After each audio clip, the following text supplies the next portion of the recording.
చిత్తూరు జిల్లా కుప్పంలో ఇటీవల రైలు ప్రమాదంలో ఓ వృద్ధురాలు మృతి చెందింది. ఏప్రిల్ 28న రైలు ప్రమాదంలో వృద్ధురాలు మృతి చెందగా పోస్టుమార్టం నిమిత్తం వృద్ధురాలు మృతదేహాన్ని కుప్పం ప్రభుత్వ ఆసుపత్రికి తరలించారు. కాగా వృద్ధురాలి ఆచూకీ లభించకపోవడంతో డీకేపల్లి మాజీ సర్పంచ్ మణి స్థానిక పోలీసులు ముందుకు వచ్చి వృద్ధురాలికి అంత్యక్రియలు నిర్వహించారు. ఈ సందర్భంగా వారిని స్థానికులు అభినందిస్తున్నారు.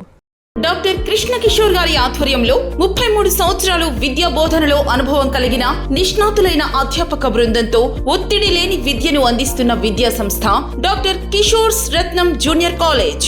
స్థాపించిన 2వ సంవత్సరంలోనే జూనియర్ ఎంపీసీలో 470కు 466 మరియు జూనియర్ బైపీసీలో 440కు 434, సీనియర్ బైపీసీలో 1000కి 989 మరియు సీనియర్ ఎంపీసీలో 1000కి 987 మార్కులు సాధించిన ఏకైక విద్యా సంస్థ డాక్టర్ కిషోర్స్ రత్నం జూనియర్ కాలేజ్. ఇంటర్ విద్యతో పాటు MPC, IIT advance, JEE main, యాప్సెట్, EAP set మరియు బైపీసీ నీట్లకు అత్యుత్తమ శిక్షణను అందిస్తున్న విద్యా సంస్థ డాక్టర్ కిషోర్స్ రత్నం జూనియర్ కాలేజ్.